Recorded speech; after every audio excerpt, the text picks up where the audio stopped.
Yo guys, check, kamusta mga idol? So ayan, mag-update tayo ngayong araw ng Huwebes mga idol. At grabe yung news natin, matindi. Merong nag-announce ng malupit mga idol. So mamaya malalaman natin kung ano yung malupit na yan mga lods, no? So sa ngayon, update muna tayo sa ating crypto bubble. Syempre bago ang lahat mga idol, sana naman like nyo yung video natin.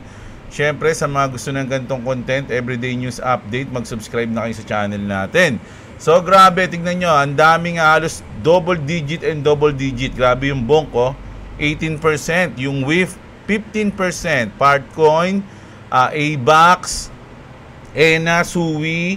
So, marami, mga idol. Ito yung day natin. So, ngayong araw, o isang buong 24 hours, medyo positive, no, yung ating mga coins. Pero sa hours natin, medyo nagkakaroon na tayo ng correction.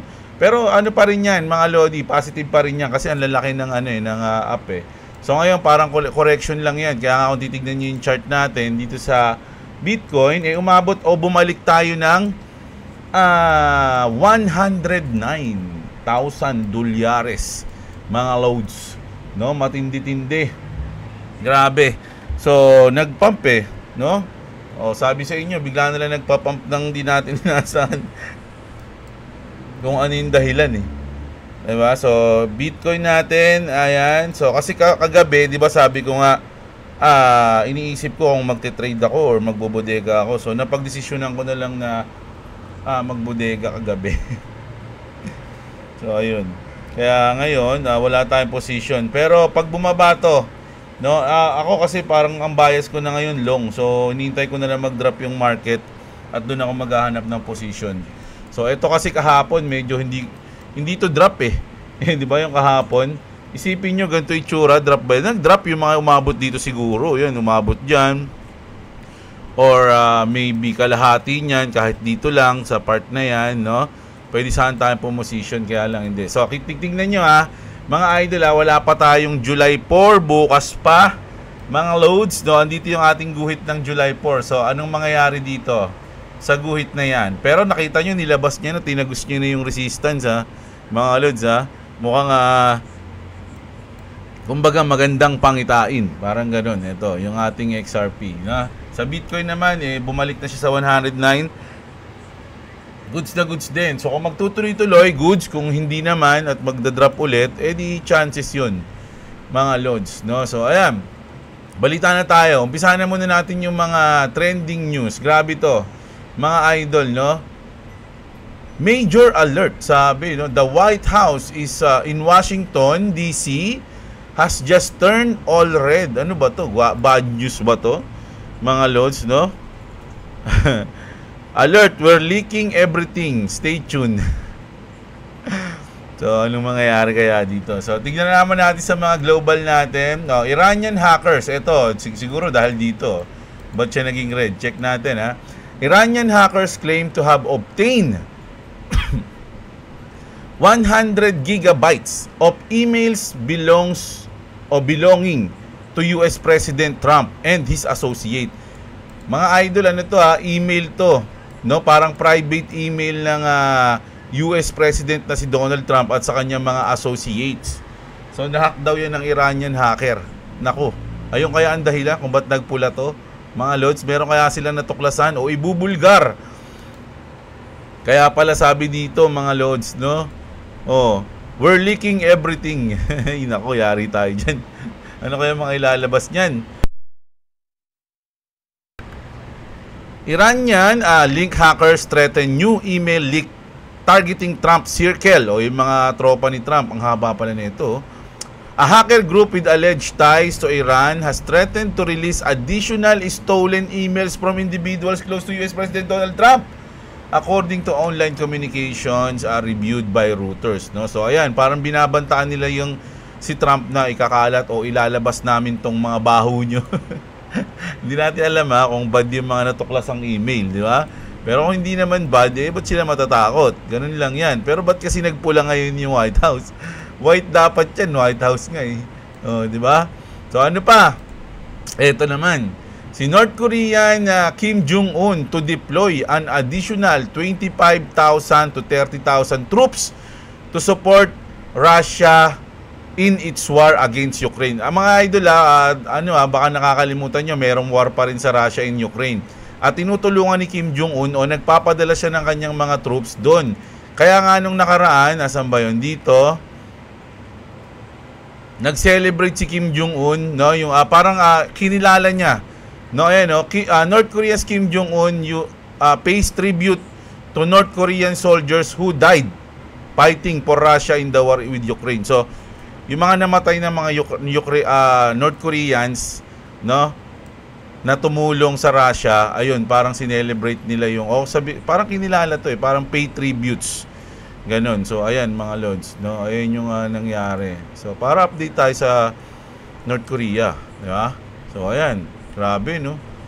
Siyempre, ang sakit dun sa ibang magulang, namatay ka sa para ipagtanggol ang hindi mo bansa. Hindi, joke lang. Kaya lang wala silang no choice doon mga lods, allied kasi nila yung Russia. So, kailangan nilang tumulong mga idol. Para rin sa bansa nila yon, kumbaga. Di ba? Para mapanatili ang tawag dito, allied forces. Di ba? So, ayan, punta naman tayo dito. Sek! Nako! Alam niyo, naguguluhan ako dito minsan Minsan ina-announce sila, pasado na. Tapos biglang ipopost ulit. The SEC poses Grayscale Digital Large Cap Fund conversion into an ETF covering BTC, Ethereum, XRP, Sol, and Cardano, placing it under further review. So ayan, delay na naman mga loads. No, kala ko nga paano na 'to, pasok na 'to. Kala ko magla-live na 'to, 'di ba? Hindi lang 'yan. Pati yung batas. Yung Big Beautiful Bill, 'di ba sabi pass na 'yon, ba't niya magbobotohan pa rin? Although wala naman ang bilang yung mga hindi bumoto kasi talagang solid. Kaya lang, ba't kala ko tapos na yun? Biglang nagbobotohan na naman, mga lodi. Ano ba yan? O ito, naku, yari ngayon. Dahil nga hindi tumutupad o hindi sumusunod si Jerome Powell kay Trump, naku, nagkaroon ng... Naku, parang nagiging Pilipinas na to. Nagiging political na yung si Trump, Dapat di ka ganun, daddy. Dapat maging iba ka. Sabi dito, US Federal Housing Regulator urge. Oh, kuya. Nama. US Federal Housing Regulator urged Congress to launch an investigation into Fed Chair Jerome Powell. So, eto mga idol, kasi nga, medyo kinakalaban Diba? Kinakalaban ni Jerome Powell. Si Trump, di ka sumusunod hahanapan kita ngayon ng butas para makasuhan kita. O, diba? Grabe. Yari ngayon si Daddy Jerome. Ano kayang gagawin niya? Di ba? So, antindi. US Federal, ayan, grabe yan. Sa tingin nyo, once na matanggal si Jerome, nako, mahaharap kaya siya sa mga kaso? Tulad ng nangyayari sa Pilipinas dito. Tangina na talaga, kanina tawan-tawa ako talaga mga idol. May nag-PM pa sa akin, parang nagagalit Ba't daw ako nagpo-political comment? Dapat di raw ako nagagano kasi crypto. Trending news nga Kaya lang, usually, ang news natin na trending is yung sa US o global. Hindi ako masyado sa Philippines kasi wala wala talaga Kaya lang nung nakita ko nga yung kay Risa Ontiveros, mga lodi, grabe tawa. Hindi ako galit doon wala akong ano yun. Kumbaga ang kokomentan ko lang yung mismong issue. Hindi ko nga ano yun. Wala nga akong pakialam sa mga yun Kaya lang kasi nung nakita ko yun, isa lang ang napagtanto ko nung pinapanood ko yun mga idol. Unang-una, ito, magbibigay lang ako ng comment tungkol doon Unang-una, mga idol, ano nga natin? Hontiveros yun, di ba? Eto. Ayan.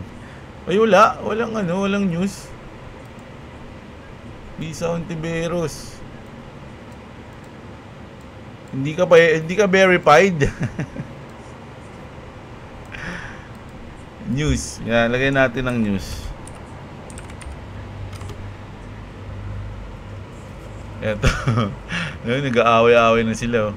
Eto, ang kulit So, ang comment ko lang dito, mga idol, ganito.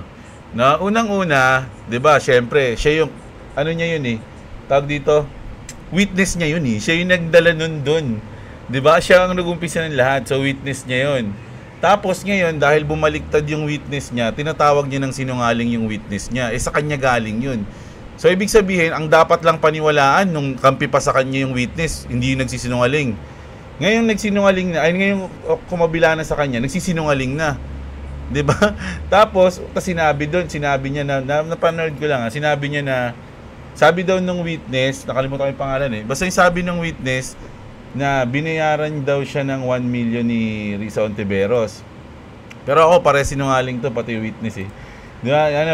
Binayaran daw siya ng 1 million pesos ni Risa Ontiveros. Tapos ang sinabi naman ni Risa, hindi ko binayaran yan. Actually, siya nga yung nanghihingi ng bayad. Sabi niya ganun. So, inisip ko, nanghihingi pa na ng bayad sa'yo, di ba? Hindi ka na agad, nagtaka doon, congressman, senador ka, kumbaga, mag-witness ako, pero bayaran mo ako. Hindi ka agad nagtaka na nanghihingi siya ng bayad. O, di ba? Doon pa lang. Tapos winitness niya pa rin, dinala niya pa rin doon. So, kung totoo yung sinasabi niya, bumabase lang ako dyan sa sinasabi niya, mga lods, Tapos, meron pa ako narinig na, syempre, sabi, kinidnap daw. Doon ako tawa-tawa sa kinidnap Mga idol Kinidnap tapos nag-chat pa sa kanya na, oy, kinidnap ako, nandito kami sa Glory Mountain. Glory Mountain, ano bang simbahan nyo? KMJS? Hindi ko alam pa kaya, nakalimutan ko sinasabi ng simbahan Basta yun, hindi pala KMJS, Jessica Soho yun Tama ba?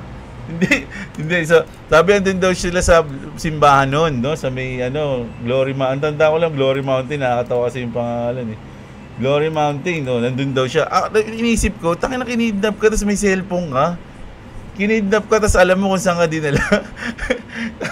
Kinidnap ka tapos may dala kang cellphone, nakapag-chat ka pa. Parang yun ang kidnap sa'yo. Yan, maglibang ka muna, mag-cellphone ka muna dyan. Baka tatawag ng pulis may cellphone ka lang, pero hindi ka tatawag ng pulis.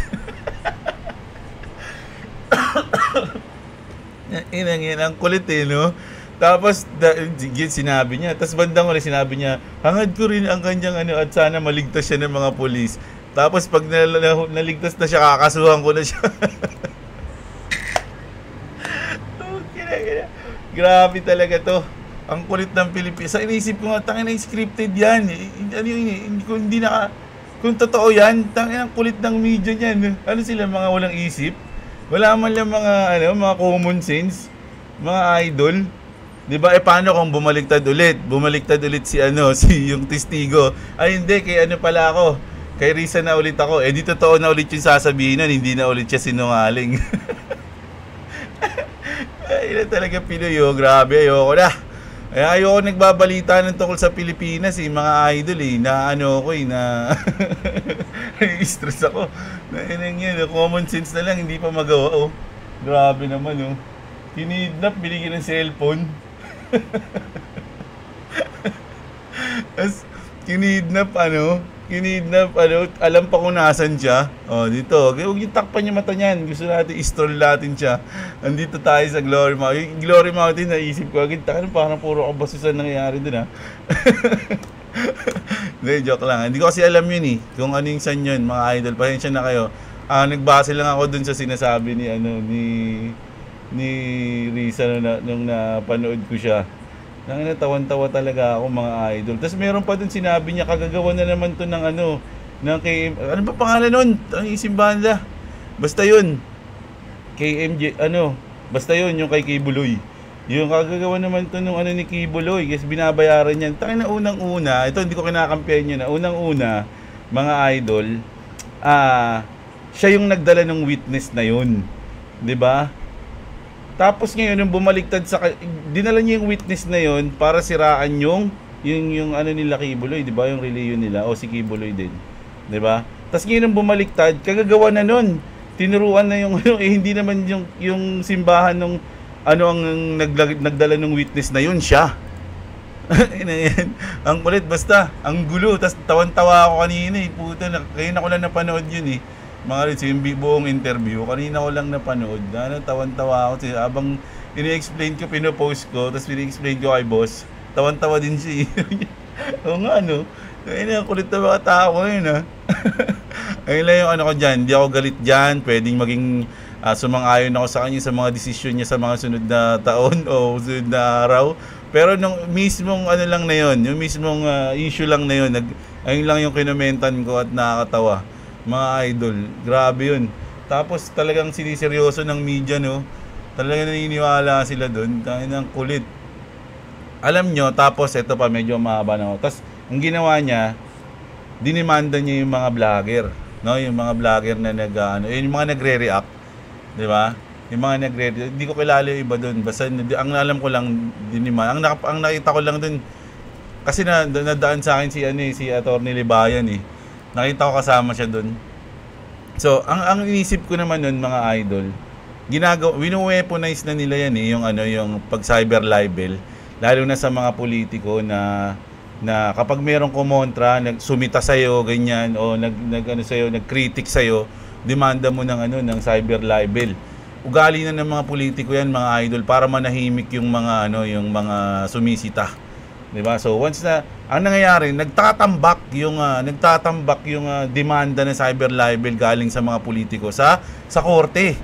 Di ba, nagtatambak. So sasabi na nga ng mga judge, di ba, tawag nga kayong balat sibuyas. Di ba? Kasama yan sa bilang public servant. Kasama na makikritics kayo. Hindi yung konting sa inyo magdidemanda kayo cyber libel.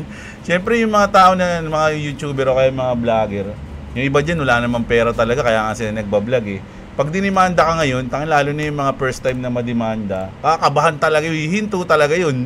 Naku, gagi, yari tayo, dinimanda tayo. Diba? So, parang isang way na yun para yung freedom of speech mo, i-block yung freedom of speech mo. Yung opinion mo, bawal ka na marinig madidemanda ka, di ba?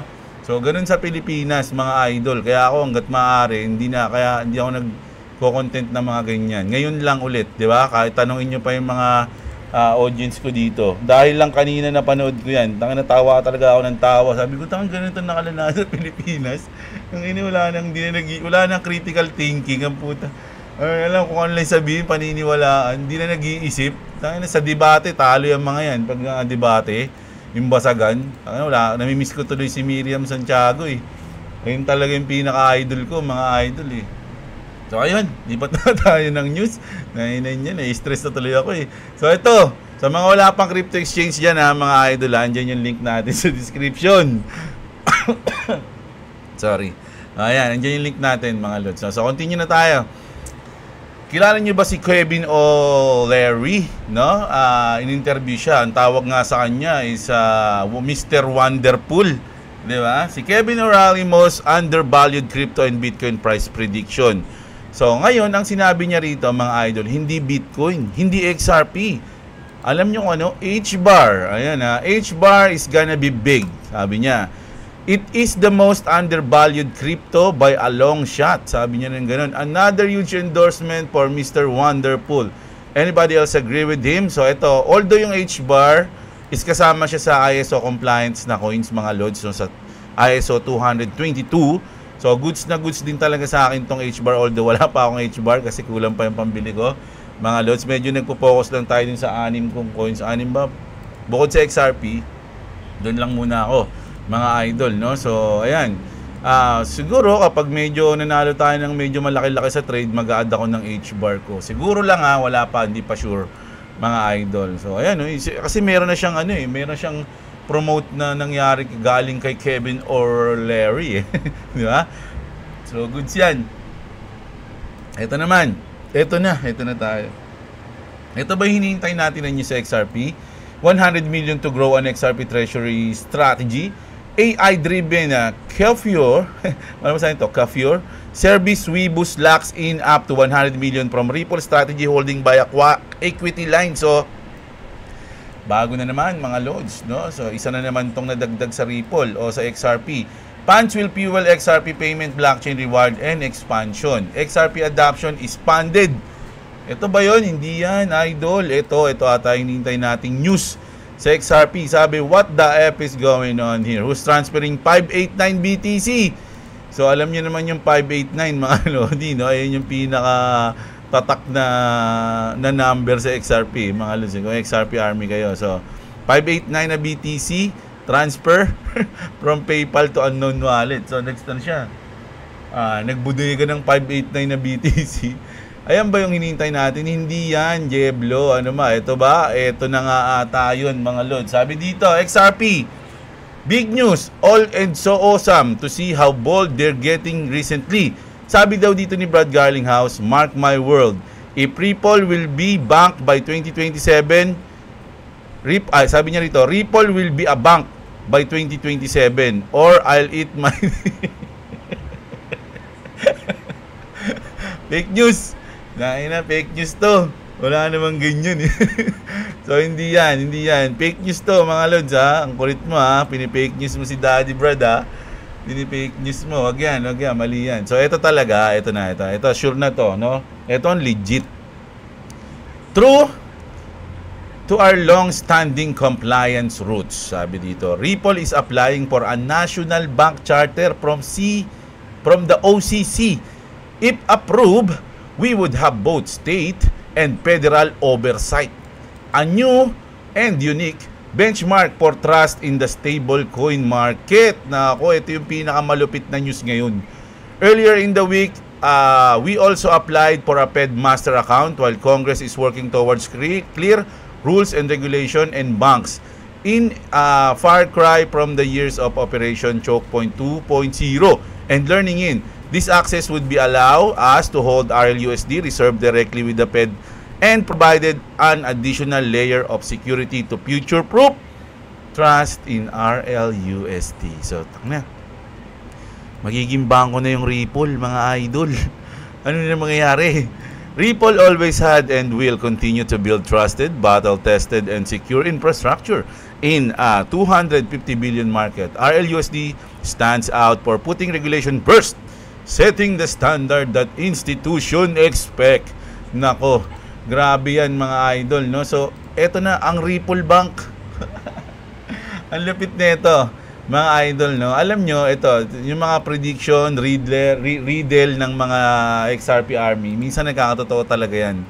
Sabi nga dito ni Stella Ripple, mga idol, May 5 pa to, May 5, no? Sabi niya rito, gagi, napindot ko. Ayan, sabi niya rito, Ripple is going to be a bank. And when it does apply and get a banking license, everything change. This isn't just a tech company anymore, no? So ayan, mga idol, grabe, ang laking bagay niyan, ang laking news nito, mga idol. Sabi nga dito, 4 years we've said Ripple has becoming a central bank in the digital ecosystem, and that XRP wouldn't just serve as a bridge currency but as the settlement layer for the entire system. This change everything na naman. Narinig ko na naman yung this change everything, mga idol, no? So ito kasi yung magiging para in-explain pag naging pumasa yung Ripple sa bank, no? Nag-apply sila. At ano bang magiging buod? Hindi naman buod, marami pa, pero ito yung parang main, no? Once na nangyari yun, mga lodi, if you know, you know, sabi ni Edo Parina, no? XRP is designed to be effectively a global reserve currency. Alam nyo ba kung ano yung global reserve currency, mga lods? Ngayon, US dollar, no? Dollar yan, no? Ayun yung diniditch ng China, ng mga galit sa kanya, yung mga nasa BRICS. Pero global reserve po yung dollar. So ngayon, kung papalitan, kung papalitan ng XRP yan, mga idol, dun dinisign nila yan, XRP is designed to be effectively a global reserve currency. 'Di ba? So sabihin natin hindi naman mawawala yung fiat, yung US dollar nandiyan pa rin. Although sa tingin ko mapapalitan na talaga 'yan. Pero may chance pa rin na mangyari to. So ito is rumored, mga lodi. Sabi nga nila, buy the rumor, sell the news. So ngayon, ang pinakamalupit na rumor is kapag hindi naging bangko yan, is alam nyo na. Hindi. Ang pinakamalupit na rumor ngayon is nag-apply ng bilang national bank, no? Yung Ripple. Nako, grabe to, mga lodi. Kayo nang bahala, Hindi ako, do your own research, mga idol, no? I'm not a financial advisor. Huwag kayong bumasi sa akin para bumili, magbenta o mag-hold ng coins, no? Kayo ang may responsibilidad sa inyong mga kaperahan. Huwag niyong iasa sa akin. Huwag kayong maging Pinoy. Mag-isip kayo, common sense lang 'yun, no? Kailangan niyo sa sarili niyo, no? Sabi nga dito, mga idol, ito, with the recent news, I think XRP will overtake Bitcoin in the long run. In the long run, hindi sinabing ngayon agad. Hindi sinabing ngayong taon, hindi sinabing next year. in the long run, mga idol, no? It's just too advanced. 'Di ba? Sinabi na 'to ng developers ng Solana eh. XRP or Ripple is just too advanced, too technical, and has a real team with real utility and full banking support. 'Di ba? Papaalala ko lang sa inyo mga idol yung Bitcoin. Ito, although love natin yung Bitcoin, no? It's a store of value. Ayan, yung Bitcoin, mga idol, umabot siya ng 100,000 nang wala siyang utility, kundi yun lang, store of value. 'Di ba? Sabi nga nung iba, parang hinahalimbawa lang siya sa meme coin eh. Kaya lang kasi talagang sa hype, no, walang masyadong utility yung Bitcoin, mga loads. Ngayon, yung XRP, napakadaming utility. Pwede maging bridge, pwede maging global currency, lahat na sobrang bilis, sobrang mura. Sa tingin nyo, mga idol, no? Kaya nga ngayon, kung papansinin nyo, yung mga news, yung mga malalaking crypto influencer, hindi nila binabanggit XRP masyado, mga idol, no? Hindi nila kino-content. Yung mga maliliit lang na mga XRP content creator, yung mga 5,000, siguro malaki na yung mga 100,000 yung mga subscriber. Pero yung mga halos mga 1 million subscriber na, 800 million, 800,000, okay, mga 600,000 subscriber, 1 million subscriber, hindi nila masyadong binabanggit si XRP. 'Di ba? Talagang hindi nila mini-mainstream, kumbaga. Ganun na. Tandaan niyo mga idol, yung Bitcoin dati, ilang beses nasabihan na scam, sinasabing basura, sinasabing walang kwenta, pero umabot ng 100,000. Ngayon mga idol, yung XRP, ganun din nangyayari sa kanya. Wala siyang kwenta, it's a banking coin or something na wala yan, stuck lang yan sa ganito. 'Di ba? Pero ito, may utility, mga idol, no? Meron siyang kaya niyang mag-solve ng problem sa buong mundo. Ayun yung utility niya. Sa tingin nyo, mag-i-stay lang siya ng ganyan, $2, $3. Nasa inyo yan. Pwede naman mangyari yung sinasabi nyo. Kaya lang, syempre, kung iisipin mo mabuti, 'di ba, yung history, Bitcoin nga from ganitong price, naging ganitong price nang wala man lang ginagawa sa mundo. 'Di ba? Peer-to-peer lang na may tagal pa, 'di ba? It's time we logically accept Ripple is the number 1 coin. Oh, ayan sinabi niya. Mga idol, di ako nagsabi siya yung nagsabi. So ayan, ngayong umaga, ito yung ating news, mga lords, no. So ayun yung pinaka main news natin is yung nag-apply ng nag-apply bilang isang bangko yung Ripple. At once na maaprobahan to, ay nako, no. Ito yung main news natin, hindi si Risa. Ito yung main news. Sumingit lang yun, mga lods, no. So ayun, bukas ulit, kita-kits tayo mga mamayang gabi pala, sorry. Mamayang gabi mag-update ulit tayo at ng mga bago, yung mga update dito sa mga news natin. At magkikita-kita tayo dyan. So sana na-enjoy nyo yung video natin, mga idol. Mag-comment kayo dyan, mag-like kayo ng video, subscribe sa hindi pa na-subscribe. Sa mga wala pang crypto exchange, andyan yung ating link sa description. Mga idol, kita-kits tayo. Mga idol, magandang araw sa inyo mga kapatid. At what's up? Subscribe to Clubbies TV, subscribe to Double Face. If you want to subscribe to me, link in the description. Peace, and you forgot something that I'm gonna say. Boss! Bossing! Bossing!